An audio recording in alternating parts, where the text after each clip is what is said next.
सभासदांनी एक हाती सत्ता दिली, मात्र चेअरमनवर विश्वास ठेवल्यानं अपयशी. संचालक विद्याधर गुरबे यांची कबुली. सभासदांनी आमच्यावर विश्वास ठेवून एक हाती सत्ता दिली, त्याच पद्धतीने आम्ही संचालकांनी चेअरमनांच्यावर विश्वास ठेवून आम्ही देखील ती त्यांनी चालवावी या भूमिकेतून त्यांच्या आता सत्ता दिली. पण त्या गोष्टीत आम्हाला अपयश आलं आणि जरी अपयश आलं असलं तरी परत आम्ही सगळ्यांनी जाऊन भेटलो साहेबांना विनंती केली की साहेब, झालेली चूक आहे ती चेअरमनांच्या एकट्यामुळे झालेली आहे आणि आमची विनंती आहे की या सीझनला आम्हाला तुम्ही सहकार्य करावं. NPA मध्ये जाणारं एक खातं आम्हाला बाहेर काढून द्यावं आणि हा कारखाना परत आमच्यावर विश्वास ठेवा की आम्ही अतिशय चांगल्या पद्धतीने हा चालू. कालच्या सर्वसाधारण सभेमध्ये काही मंडळींनी या ठिकाणी आम्ही अभिनंदनाचा ठराव केला असता अभिनंदनाच्या ठरावाला विरोध केला. माझी विनंती अशी राहणार आहे की एक लोकप्रतिनिधी म्हणून या विभागातला सहकारी साखर कारखाना सहकारावर चालला पाहिजे, ही भूमिका घेणं काय त्यांचं चुकीचं नाही. लोकप्रतिनिधी म्हणून घेतलेली ही भूमिका त्यांची योग्यच आहे.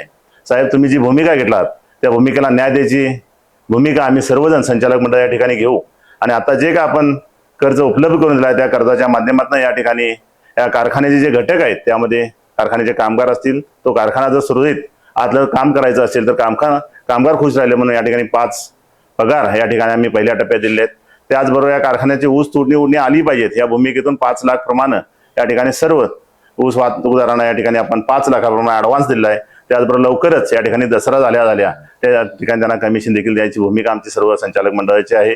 त्याचबरोबर हे सगळं करत असताना कारखान्याला कच्चा माल आला पाहिजेत आणि आपला सभासद सुखी राहिला पाहिजे, उत्पादक सुखी राहिला पाहिजे. या पद्धतीनं कालच्या सर्वसाधारण सभेत या ठिकाणी ऊस उत्पादक सभासदाला किंवा ऊस वाहतूक केलेल्या सभासदाला या ठिकाणी 50 किलो आणि अनुत्पादकाला 25 किलोची भूमिका देखील आम्ही या ठिकाणी घेतली आहे.